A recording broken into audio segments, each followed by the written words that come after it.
custody of an infant or child in exchange for payment. Though baby farmers were paid in the understanding that care would be provided, the term baby farmer was used as an insult, and improper treatment was usually implied. There was a social stigma where usually the mothers decided to put the children in the care of baby farmers.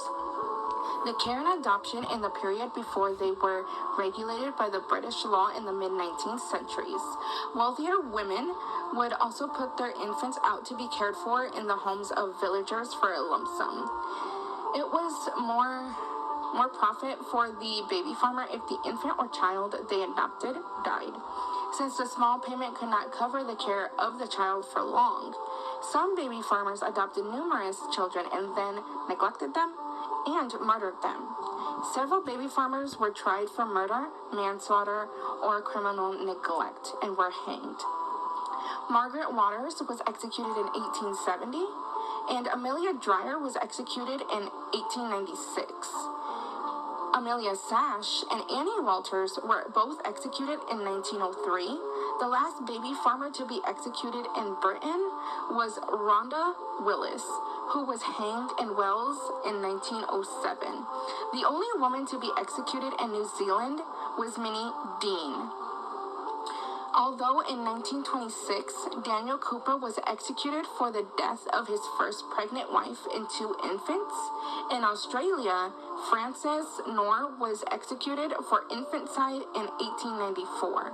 Although John and Sarah Macon were both convicted of infanticide, only John Macon had been executed a year earlier. There was an undercover investigation of baby farming reported in 1807 in a letter to the Times.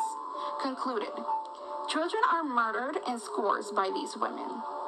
The adoption is only a fine phrase for slow or sudden death.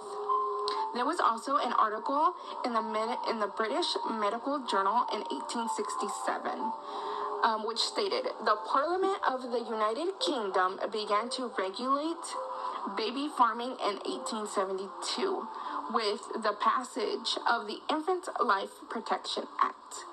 The Infant Life Protection Act of 1897 finally empowered local authorities to control the registration of nurses responsible for more than one infant under the age of 5. There was a series of acts passed in the next 70 years, including the Children Act of 1908, under which no infant could be kept in a home that was so unfit and so overcrowded as to endanger their health. And no infant could be kept by an unfit nurse who threatened, neglect, or abused them.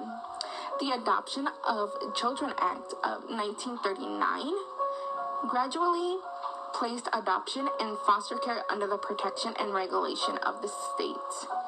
In the 1960s and 70s, thousands of West African children were privately fostered by white families in the UK in a phenomenon known as farming.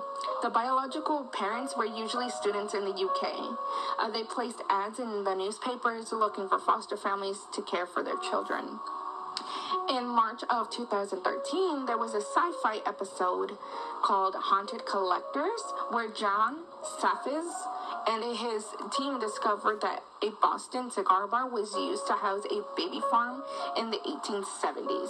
Miss Elwoods, who ran the farm, was found to have abused and even killed some of the infants there. They also found a syringe buried in the building's foundation, dating back to the 18th centuries.